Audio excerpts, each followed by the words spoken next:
Hello sa mga Pisma class, sa ating mga kapatid na walang tigil, walang pagkapagod sa pagsiwal at sa katotohanan sa buong mundo.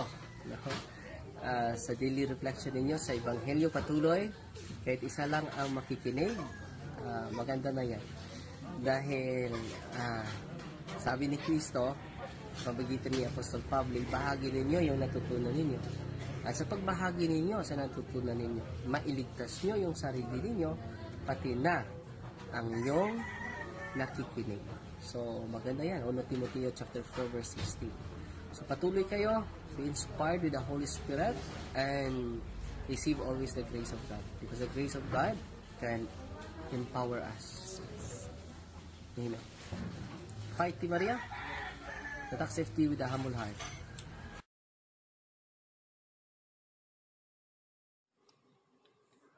Pambungad na panalangin sa ngalan ng Ama, ng Anak, at ng Espiritu Santo. Amen. Pagpalain kami sa aming pagtitipon ngayon para sa pulong na ito.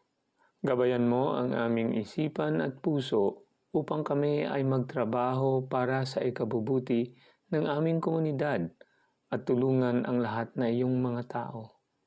Turuan mo kaming maging bukas palad sa aming pananaw, matapang sa harap ng kahirapan at matalino sa aming mga desisyon. Ama, pinupuri ka namin magpakailanman. Amen. Sa ngalan ng Ama, ng Anak, at ng Espiritu Santo. Amen. Hello, mapagpalang oras po sa ating lahat. At welcome po. Welcome sa ating munting tahanan dito sa Facebook at sa YouTube, ang ating Pesma Plus. At sa pagkakataon na ito, tayo po ay magninilay na naman o ang ating Gospel Reflections sa ating programa na Pesma, Pagnilayan ang Ebanghelyo sa madaling araw sa Pilipinas. Praise to you, Lord Jesus Christ, King of endless glory. Praise to you, Lord Jesus Christ, King of endless glory. Ang mabuting balita ng Panginoon ayon kay San Lucas, Kapitulo 4, versikulo 1 hanggang 13. Noong panahong iyon, umalis si Jesus sa Jordan, puspos ng Espiritu Santo. Dinala siya ng Espiritu doon sa ilang, at sa loob ng 40 araw ay tinukso ng dyablo. Hindi siya kumain ng buong panahong iyon, kaya't gutom na gutom siya. Sinabi sa kanya ng dyablo, "Kung ikaw ang anak ng Diyos, iutos mo na maging tinapay ang mga batong ito." Ngunit, sinagot siya ni Jesus, "Nasusulat, hindi lamang sa tinapay nabubuhay ang tao." Dinala siya ng dyablo sa isang napakataas na lugar at sa isang saglit ay ipinakita sa kanya ang lahat na kaharian ng sanlibutan. "Ibibigay ko sa iyo ang lahat na kapangyarihan at kadakilaan ng mga kahariang ito," wika ng dyablo. "Ipinagkaloob ito sa akin at maibibigay ko sa kanino mang ibig ko. Kaya't kung ako'y sasambahin mo, magiging iyong lahat ito." Sumagot si Jesus, "Nasusulat, ang iyong Diyos at Panginoon ang sasambahin mo, at siya lamang ang iyong paglingkuran." At dinala siya ng dyablo sa tuktok ng templo ng Jerusalem. At sinabi sa kanya, "Kung ikaw ang anak ng Diyos, magpatihulog ka sapagkat nasusulat, ipagbibilin niya ang kanyang mga anghel na ingatan ka, at alalayan kanila upang hindi ka matisod sa bato." Subalit, sinagot siya ni Jesus, "Nasusulat, huwag mong subukin ang Panginoong mong Diyos." Pagkatapos siyang tuksuhin ng dyablo sa lahat ng paraan, ito'y umalis at naghintay ng ibang pagkakataon. Ang mabuting balita ng Panginoon. Pinupuri ka namin, Panginoong Hesukristo.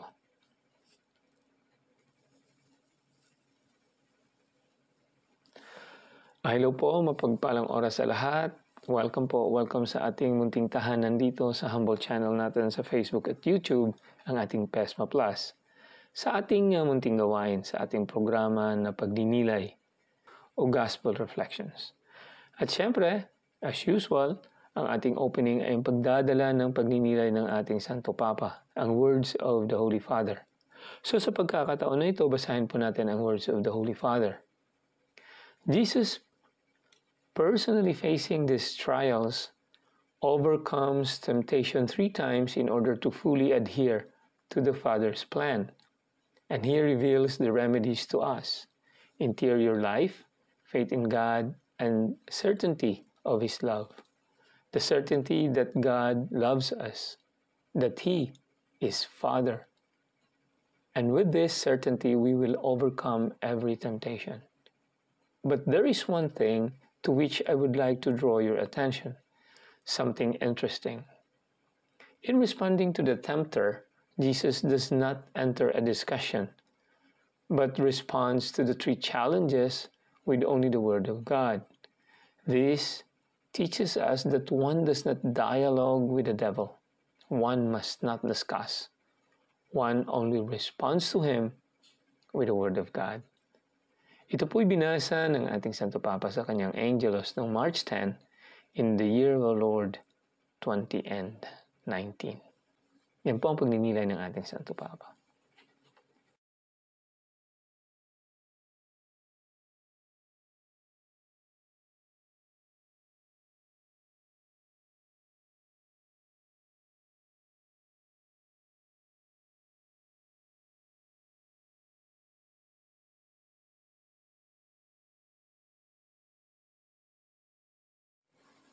At sa akin naman kunting pagninilay, nung nasa college ako, yung aking kapatid ay nagtatrabaho sa isang restaurant. Ito ay nasa park, nasa fort, malapit sa dagat, pero gabi yung kanilang operation. So, maraming pumupunta dyan. Napakasarap kasi ng pagkain, napakasarap ng kanilang manok. Famous sila dyan. At kung gabi, minsan pumupunta kami. At syempre noon, yung uso pa noon is yung joke box. Diba? Huhulugan mo lang ng coin, tapos pipili ka ng kanta mo. At ewan ko kung maalala nyo itong kanta na ito.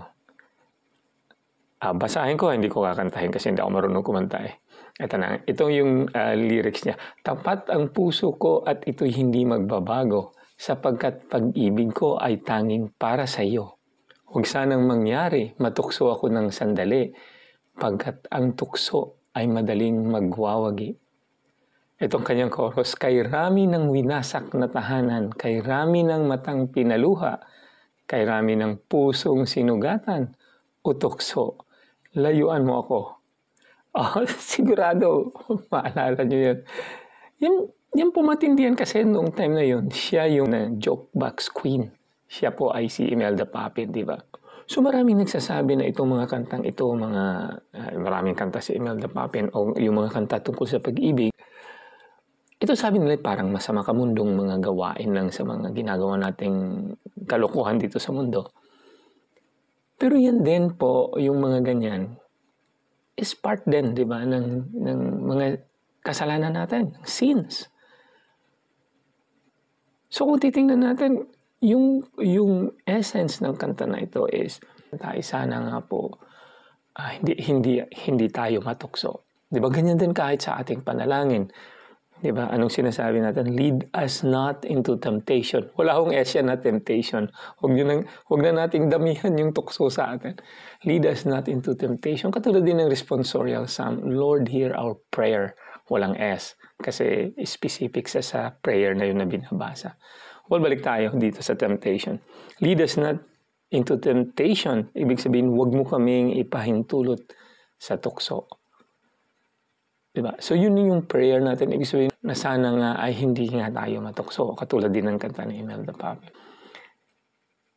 Maraming nagsasabi, kahit tinitingnan natin sa ating mga literature, na yung tukso naman ay hindi nanggaling sa Diyos. Katulad nga ng ating gospel ngayon. Ito ay nanggaling sa kabila, sa kalaban. Subalit hindi ito kasalanan dahil nga tinukso niya nga si Jesus. So the temptation itself, hindi kasalanan. Pag bumigay tayo doon, yun ang magiging kasalanan natin. So, bakit pa nangyayari ito? Bakit pinapahintulutan ito ng Diyos na mangyari sa atin? Maraming sasabi na pwede rin nating makita, hindi lang ito test, di ba? Lead us not into the test. Yun lang, lead us not into temptation. Yun ang sinasabi ng ating prayer. Dalawang interpretation. So sa akin lang, binibigyan tayo ng testing, ng pagsubok. Pwede natin makita yung positive side at yung negative side. So tingnan natin ang positive side. Sabi ng isang author, sabi niya, enduring a temptation and conquering it help us to see the strength of God in our life. So makikita natin kung gaano tayo tibay sa ating pananampalataya kung malalagpasan natin. Ang pangalawa naman, temptation humbles us, stripping away our pride and our struggle of thinking we are self-reliant and self-made. So last time, pinag-uusapan namin ng isa kong kaibigan na mahirap kalabanin ang sarili. Sa temptation, kalaban mo ang iyong sarili. Bakit? You try to control ourselves na hindi natin gawin ang temptation. So dito nakikita natin. Ibig sabihin, kailangan natin kumuha ng tulong sa iba. Hindi sapat na ang self-reliant and self-made. So sabihin mo na, ako, kaya ko yan. Yan mismo ay temptation na, diba? Na magiging self-righteous tayo. Na kaya ko ito. Hindi ko na kailangan ang confessional. Kaya ko ito. Third, there is a great value in completely rejecting the devil. This not only robs him of the ongoing power to deceive us, but also clarifies our vision of who he is so that we can continue to reject him and his works. So napakaganda pa ito. Yung third is who he is. So identification, kailangan i-identify siya natin. Yung temptation na bibigay sa atin ng chance na makita natin yan. Diba, sinasabi nga, may mga advice nga sa The Art of War. Sinasabi na you have to know your enemy. Kasi kung hindi mo malaman ang iyong enemy, hindi ka marunong lumaban. Hindi mo siya pwedeng labanan. Ibig sabihin, may mga bagay na nakikita nating hindi mali. Hindi mali o hindi masama. Yan ang deception. Fourth is overcoming temptation clearly and definitively strengthen us in every virtue. So katulad din ng una, di ba? Conquering, nakikita natin yung strength sa God and simply pinapatibay pa nito ang ating pananampalataya. Hindi lang nakita natin ang katibayan ng ating pananampalataya, kundi it strengthen it more. At ang panglima naman, the devil would not tempt us if we're not concerned about our holiness. Therefore, we should see temptation as a sign that the evil one is losing hold on our lives. So kung tayo may kaaway, ang kaaway natin is on the opposite side. Ibig sabihin, aawayin natin siya dahil nasa kabilang dako siya, nasa kabilang kampo siya. Ganyan din ang sinasabi dito sa atin. Na tinitempt tayo, tinutukso tayo ng kalaban dahil nasa kabilang panig tayo. Hindi tayo panig niya. Hindi pa tayo nasa kanyang panig. So, ibig sabihin is, kung wala tayong tukso, parang delikado yun . Ano sasabihin? Bakit kita kukumbinsihin na maging kasama tayo? Kasama na tayo. So, kung hindi tayo tinutukso, parang delikado ito. Baka nasa kampo na ako ng kabila. So maganda pala kung tinutukso tayo. Ibig ko sabihin, may lesson pala kung tinutukso tayo. Dahil oo nga, tinutukso nga tayo dahil gusto niyang hilain tayo. So nasa kabila tayo, hindi tayo kasama niya. Kasi kung kasama niya, hindi na kailangan na tayong hilain. So kung babalik tayo sa gospel ng ating...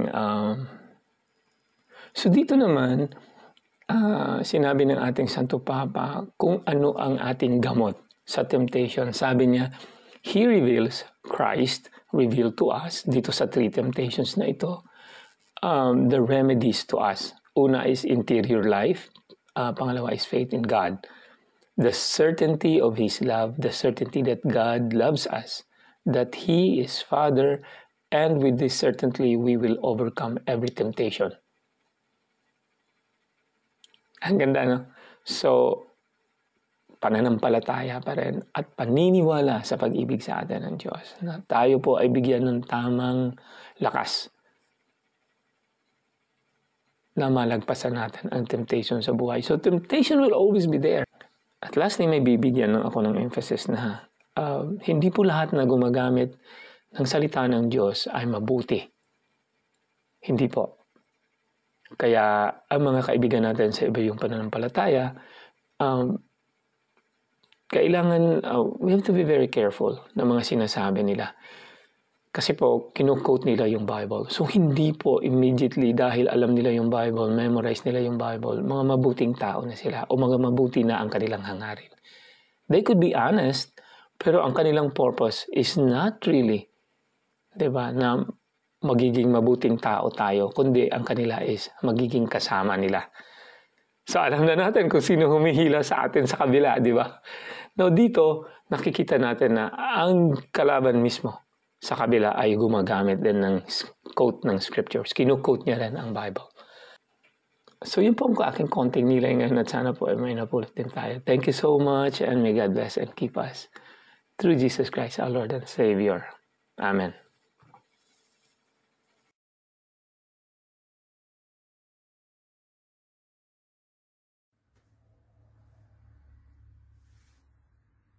Shalom, purihin ng Diyos at salamat sa ating angkorman, Pisma.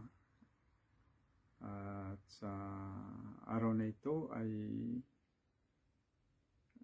samahan niyo po kami sa pagnilay sa Ebanghelyo sa madaling araw dyan sa Pilipinas, araw ng Linggo, Pitsa 9 ng Marso, ang unang linggo ng paghanda sa Paskwa ng pagkabuhay ng ating Panginoon. So dito po ay napakahalagang halaga ng mga Ebanghelyo sa 40 dias, no? Ano po? Hanggang makaabot po tayo sa pagkabuhay ng ating Panginoon at sa hindi ko pa po na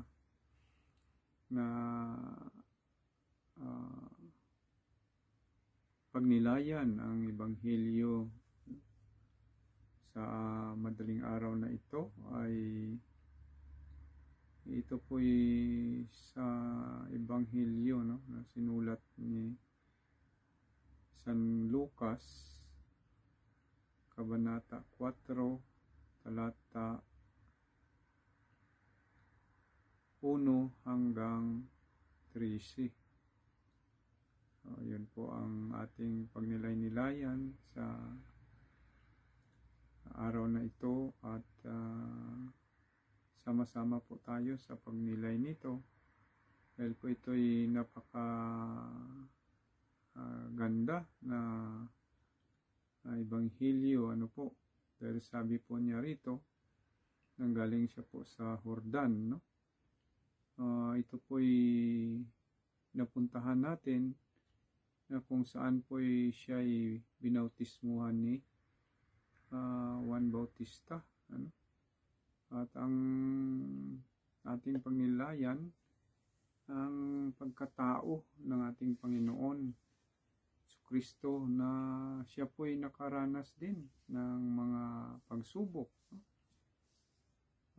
Sa buhay tulad natin, lalo na ang temptation, no? Siya po'y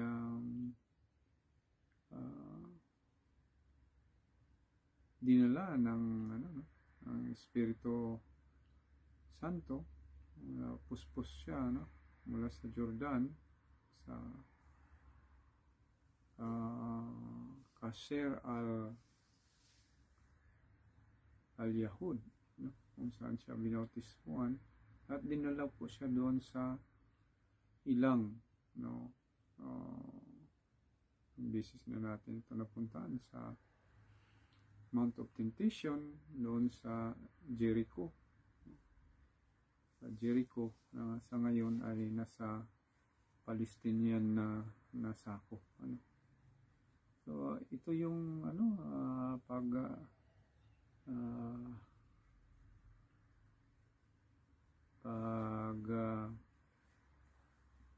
subok sa kanya ng Diablo, no? Dahil sa ilang na dinalhan po ng banal na espiritu sa kanya, ay nag-aayuno po siya, no? Ng 40 araw at na 40 gabi na walang kain at walang inom.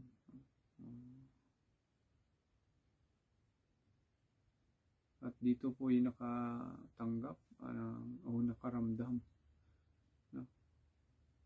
Siya ng gutom. Tinukso po siya ng Diablo sa panahon na yun. Ngunit sa 3 beses siyang tinukso ay napakalaga po ito na pagnilayan, dahil ito rin po ang pangyayari sa mundong ito, na habang nandito po tayo sa namumuhay, lalo na po sa mga kapatid nating Hudyo, kung maaari, gawa ng pagtugon sa kahit anong paraan sa buhay po natin bilang tao, at kung maibigay ang posisyon, alam naman po natin itong mga kapatid natin rito ay nasubrahan po, no, sa free will. Laala ko po ang kaibigan ng aking asawa ng aking alaga ay nag-birthday po siya, 92 yata po, no? At yung kaibigan po niya ay nakaparking ang kanyang scooter po rito na four-wheel drive. At dahil nauna yung parking sa loob, ang Panaim Kasmal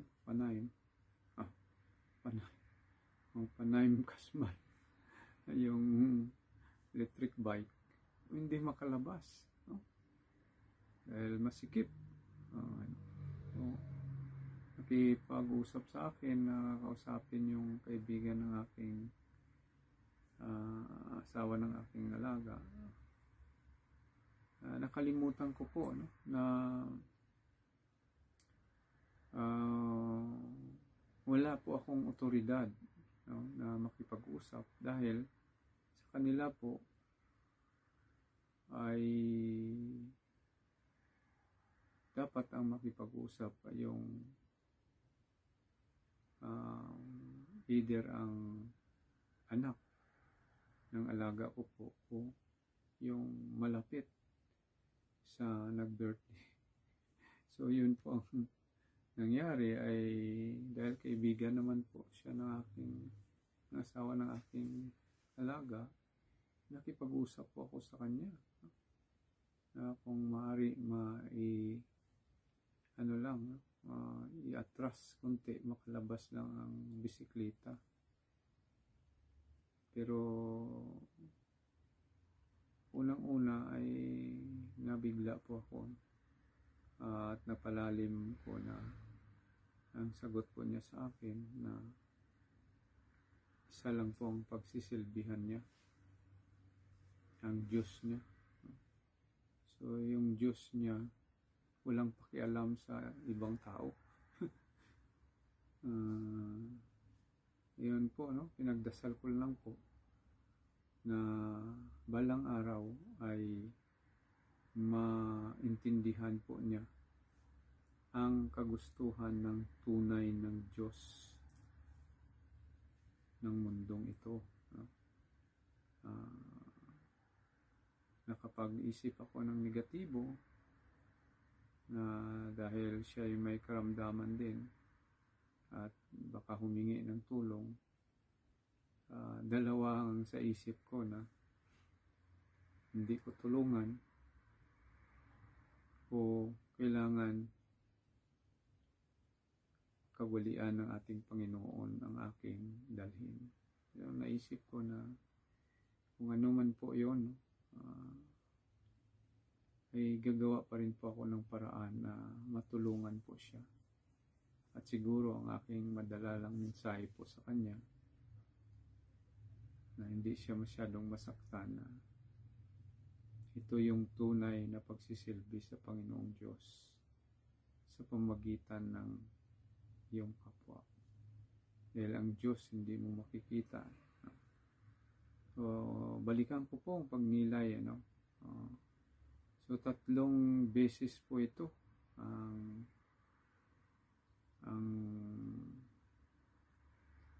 pagtukso sa kanya.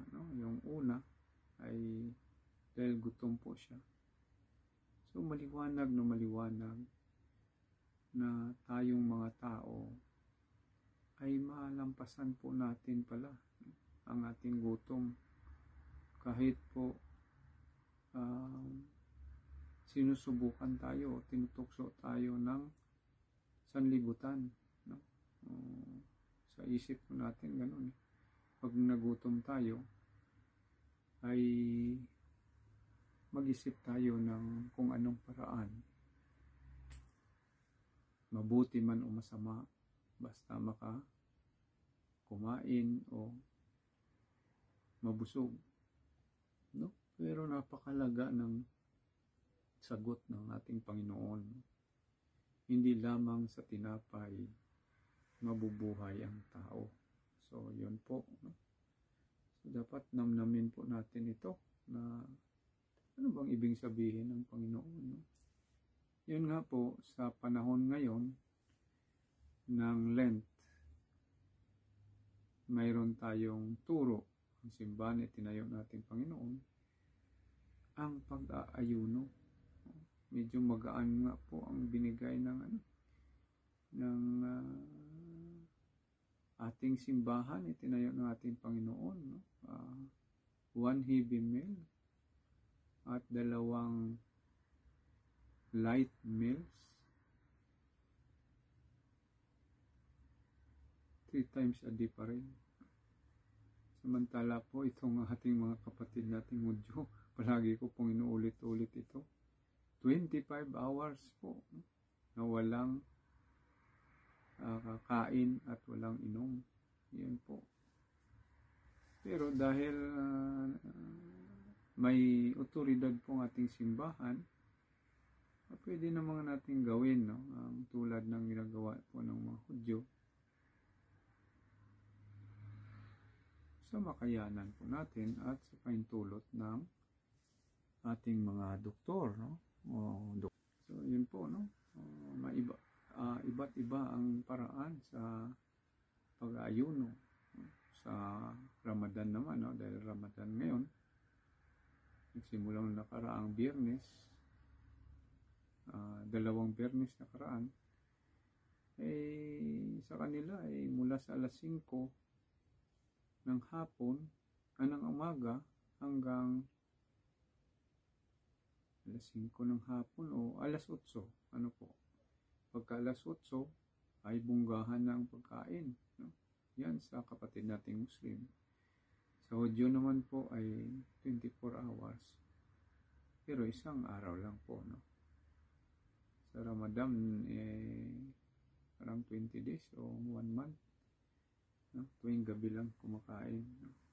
So, kain sila sa gabi. Kain sila na before 5 o'clock ng umaga. Pero sa naranasan ko, hindi ka nga magutom sa basta may kinain ka lang sa gabi. No? Ang ano lang dyan, yung pasyensya. Dahil maubusan ka ng pasensya sa araw, lalo pa kung may trabaho po tayo, no? O yun po, no? So, hindi tayo tama ang sabi ng Panginoon. Hindi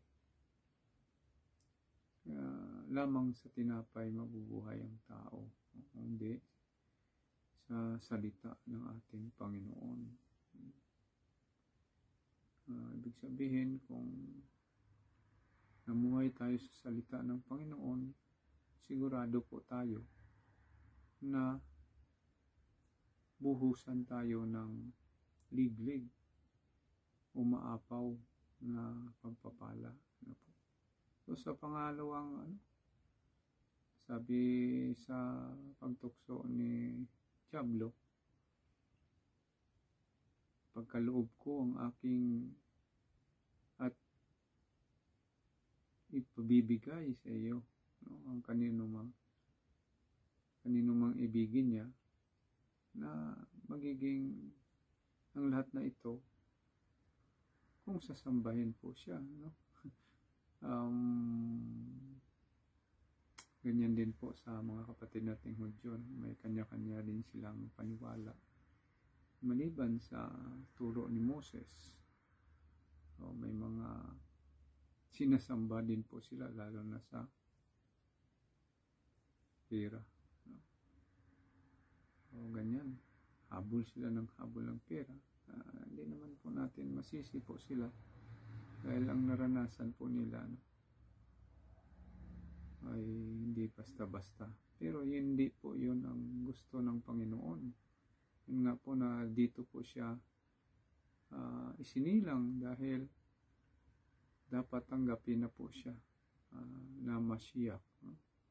Pero hindi pa rin po. At yun, no?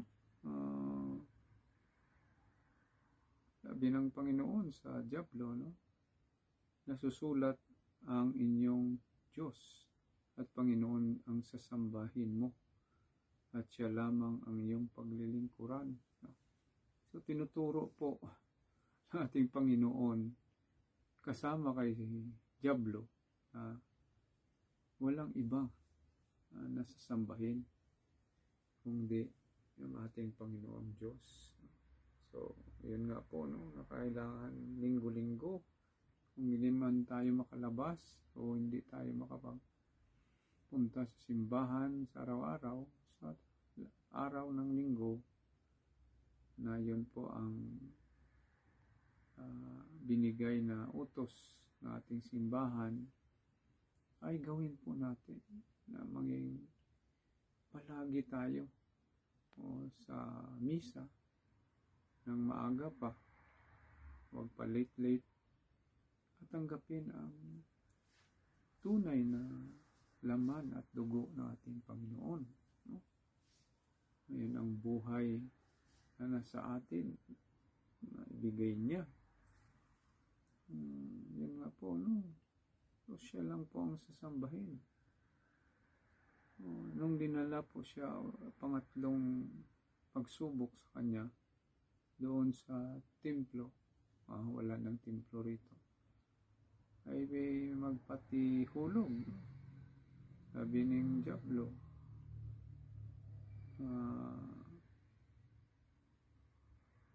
kinuha niya rin po ang mga salita sa banal na aklat sa Torah, no?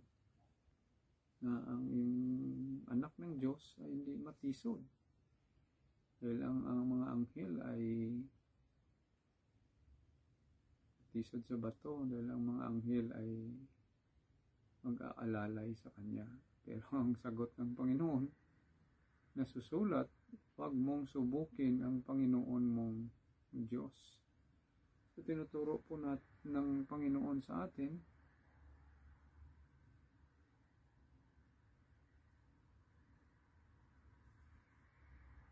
na huwag patukso. Kahit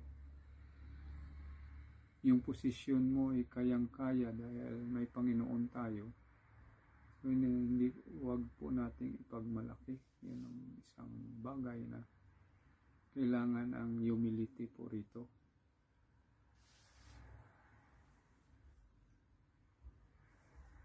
So, humility. So, sa mga kahinaan po natin ay isasandal po natin, alay sa Panginoon, no? Sa pamamagitan ng ating panalangin, no? Taimtim na panalangin. At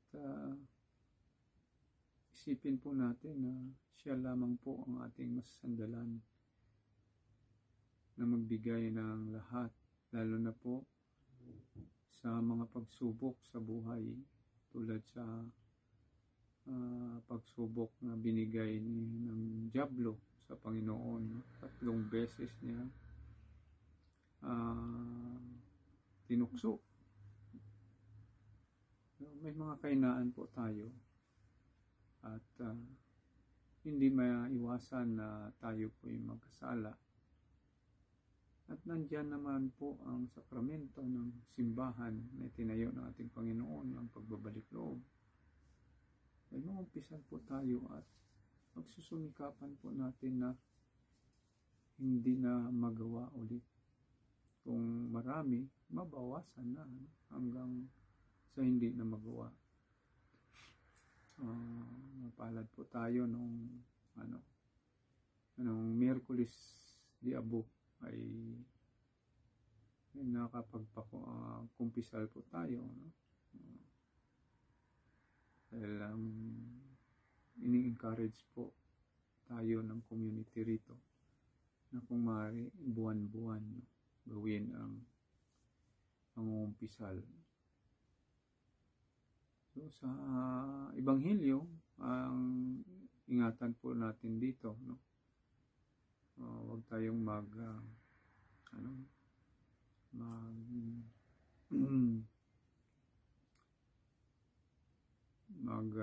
ng sarili natin na makayanan natin ng mga tukso o pagsubok,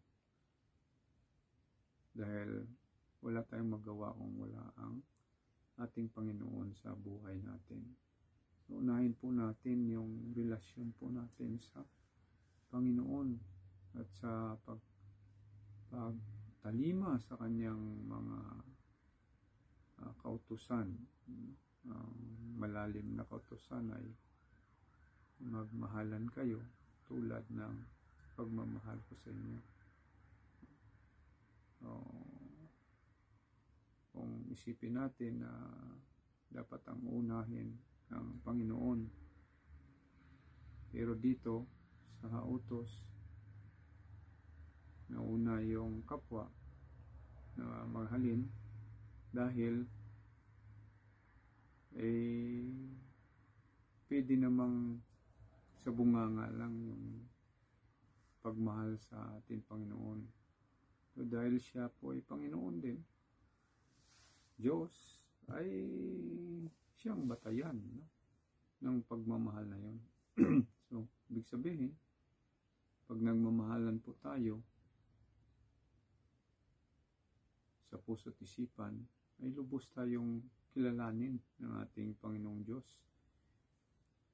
At alam po niya na hindi natin magawa yun, na mahalin po ang ating kapwa tulad ng pagmamahal po niya, na hindi po natin siya mahal. So sa kaduluduluhan ng Ebanghelyo sa madaling araw dyan sa Pilipinas, ito yung ingatan po natin, no? At paghandaan. Sabi po niya, no? Pagkatapos siyang tuksuin ng dyablo sa lahat ng paraan, ito'y umalis at naghihintay ng ibang pagkakataon. So, tayo ay maghanda. Dahil sa kahinaan po natin, ay babalik yon ng dyablo, no? So, kailangan handa tayo na paglabanan po ito, ang mga bagay nito.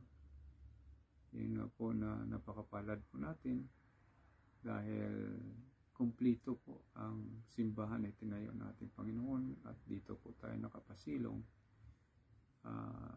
Napaka-importanting bagay. So, alalahanin natin sa buong Lent ay 3 lang po ang binigay ng ating Panginoon. Dapat natin pag susumikapan ang taimtim na panalangin, ang pagtulong sa mga nangangailangan at sa ating sarili na magamit po natin sa kabanalan ang pag-aayuno. Dahil isang disiplina po ito na makatulong po sa atin para hindi po mapigilan po natin gumawa ng kasalanan na po, no? So, yun po ang aking maibahagi at alam ko po na kayo'y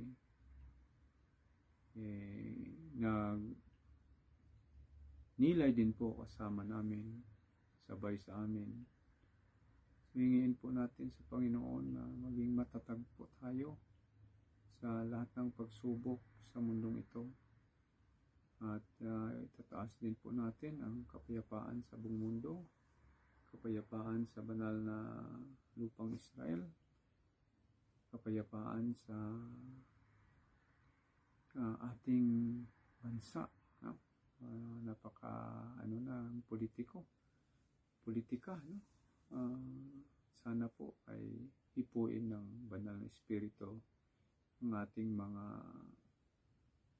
politiko na magiging sentro na po ang ating Diyos sa kanilang buhay para maiwasan po ang mga bagay na hindi kalugod-lugod po sa Kanya.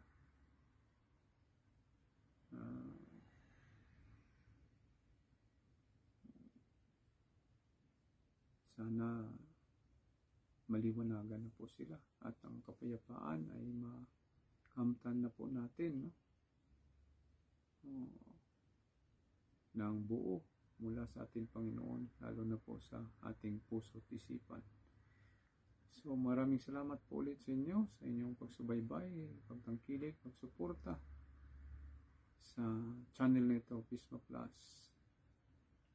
Maraming salamat po. Todaraba likulam. Back to you sa ating anchorman ngayon. Kung sinong nakatalaga ay yun ang mga tunay na anak ng Panginoong Diyos. Puri sa Diyos. God bless us all. Shalom, shalom, shalom. Bele hetraot. Toda, Yom Tov, Boker Tov, Otsoraim Tovim, Ba Pilipinin. Shalom.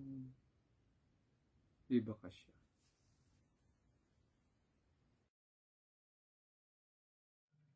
So yan po ang ating pagninilay sa araw na ito. Thank you po. Maraming salamat sa inyong patuloy na pakikinig, pagsusubaybay at pagsusuporta sa ating channel. Huwag pong kalimutan mag-like at mag-subscribe para naman po matulungan ang ating channel na lumago at para naman po maikalat natin ang magandang balita. Again, thank you so much. At ito po si Rex from Chicagoland. May God bless and keep us through Jesus Christ, our Lord and Savior. Amen. Manalangin po tayo.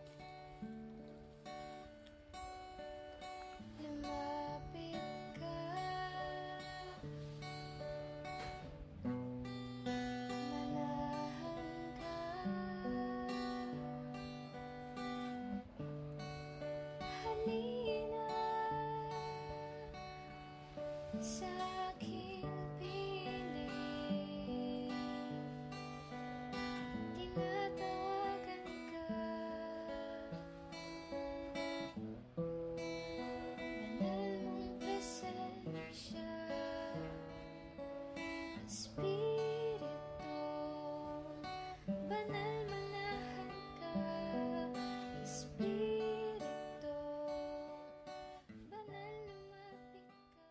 Prayer for the indwelling of the Holy Spirit. In the name of the Father, and of the Son, and of the Holy Spirit. Amen. Holy Spirit, powerful consoler, sacred bond of the Father and the Son, hope of the afflicted, descend into my heart and establish in it your loving dominion. Enkindle in my tepid soul the fire of your love, so that I may be wholly subject to you. We believe that when you dwell in us, you also prepare a dwelling for the Father and the Son. Deign, therefore, to come to me, consoler of the abandoned souls and protector of the needy. Help the afflicted, strengthen the weak, and support the wavering. Come and purify me. Let no evil desire take possession of me. You love the humble and resist the proud. Come to me, glory of the living and hope of the dying. Lead me by your grace, that I may always be pleasing to you. Amen. In the name of the Father, and of the Son, and of the Holy Spirit. Amen. Espiritu, banal